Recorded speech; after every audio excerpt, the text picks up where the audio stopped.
बऱ्याच वेळेला बऱ्याच ताई 30 साईज 31 साईज किंवा 32 साईज प्रिन्सेस स्कर्ट मेजरमेंट दाखवा म्हणतात. तर म्हटलं चला एक ब्लाऊज आले शिवण्यासाठी. ॲक्च्युली 2 ब्लाऊज आहेत. तर हे ब्लाऊज कटिंगला घेतलं होतं. म्हटलं चला थोडक्यात आणि मोजकंच तुम्हाला जे माप आहे मेजरमेंट आहे कसं टाकलेलं आहे काय टाकलेलं आहे ते सांगते. तर हे ब्लाऊज आहे ॲक्च्युली हे 31 साईजचं ब्लाऊज आहे. तर तुम्ही ह्या मापामध्ये जे मी तुम्हाला दाखवणार त्याच्यामध्ये 30 साईज 31 साईज 32 साईज अशा 3 साईज ॲडजस्ट करू शकता. कारण शोल्डर मुंडा तेवढा छोटा तरी चालणार आहे तुम्हाला. कारण गळे डीप आहेत पुढचाही आणि पाठीमागचाही. 30 साईजच्या मापाला सुद्धा तुम्हाला फिटिंगला फक्त ॲडजस्ट करायचं आहे. 31ला पण फिटिंग ॲडजस्ट करायचं आहे आणि 32ला सुद्धा फिटिंग ॲडजस्ट करायचं आहे. तर कटिंग कसं केलं ते दाखवतो तुम्हाला. तर हा बघा हा ब्लाऊजचा अस्तर आहे तो कटिंगला घेतलेला आहे. तर इथे ह्याची उंची जी आहे 12 इंच आहे. 1 इंच प्लस करून 13 इंच उंची टाकलेली आहे. पहिली गोष्ट काय आहे जी काय तुमच्या ब्लाऊजची उंची आहे त्याच्यामध्ये तुम्हाला 1 इंच प्लस करायचं आहे. म्हणजे तुमचं जेवढं मार्जिंग असेल 1 इंच असो 1.5 इंच असो जे काही तुमचं मार्जिंग शिवून जाणार आहे तर ते प्लस करायचं आहे. आता ही उंची झालेली आहे. त्यानंतर शोल्डर किती आहे तर 31 साईज माप आहे माझं. पण 30 31 32 तिन्ही साईजला मी तुम्हाला हे माप ॲडजस्ट करायचं कसं सांगणार आहे. तर याची शोल्डर मी घेतलेले आहे जवळजवळ 9.5 ते 9.25 इंच. म्हणजे इथे हे 4.5 इंच आणि 2 सुद्धा टाकलेलं आहे. 4.25 सुद्धा न टाकता.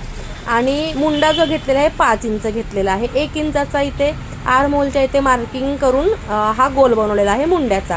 आर्महोल गोलाई आहे 1 इंचावरती दिलेले आहे. 2 इंच तुमचं हे 7.5 8 होतं.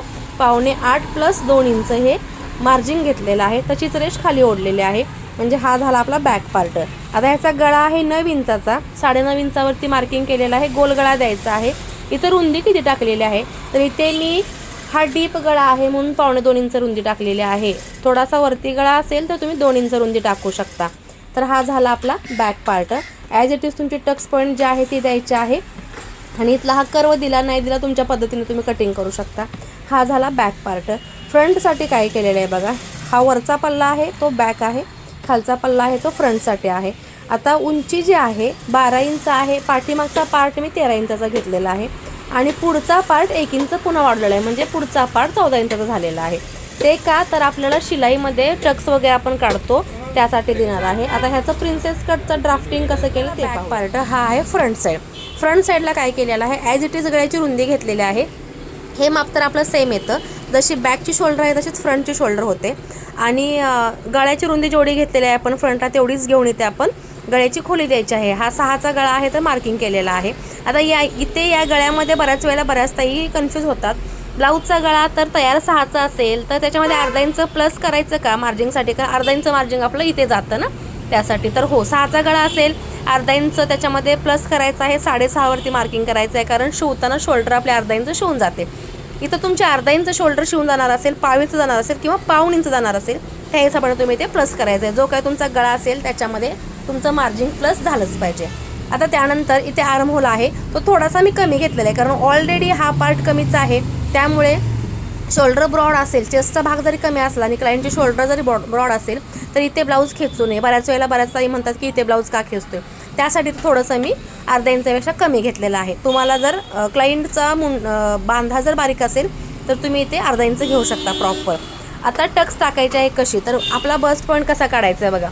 वरून इथे मी 9.5 इंचावरती घेतलेला आहे. हा पार्ट आहे 4 इंच घ्यायचा आहे.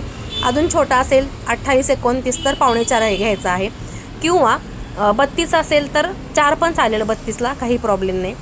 त्यानंतर इथून खाली सरळ रेष ओढलेली आहे. आता इथे 4 घेतले तर इथे तुम्ही 3.5 इंच घेऊ शकता. इथे मी 3.5 इंच घेतलेला आहे. ही रेष 4वरती होती ही 3.5 वरती घेतलेली आहे. असा शेप द्यायचा आहे. जी काय तुमची टक्स आहे ती इथे मी घेतलेली आहे रुंदी 2 इंचाची. आणि हा टक्स पॉईंट कर्व केलेला आहे. त्यानंतर इथे टक्स पॉईंटला कपडा आटला जाईल म्हणून इथे मार्जिंग जास्त वाढवलेलं आहे. इथे आपलं मार्जिंग फक्त इथे शिवून जातं म्हणून हे अर्धा इंच वाढवलेलं आहे. इथं जेवढं टक्सला जाणार आहे तेवढे ते वाढवलेलं आहे. आता हे झालं आपलं फ्रंटचं ड्राफ्टिंग. ह्याच्यामध्ये तुम्हाला फिटिंग कसं करायचं जसं की मी साईज म्हटलं कमी जास्त असेल त्यावेळेला फिटिंग कसं करायचं आहे. फक्त तुम्हाला मुंडा आणि हे परफेक्ट येणार आहे. साईज 30 असेल 30 प्रमाणे माप करा. ह्याच मापाने फिटिंग करा. 31 असेल 31 प्रमाणे फिटिंग करा. 32 असेल 32 प्रमाणे फिटिंग करा. फक्त काय करायचं आहे गळावरती जाणार असेल तर शोल्डर मात्र इथे 1.5 इंच वाढवायची आहे हे लक्षात ठेवा.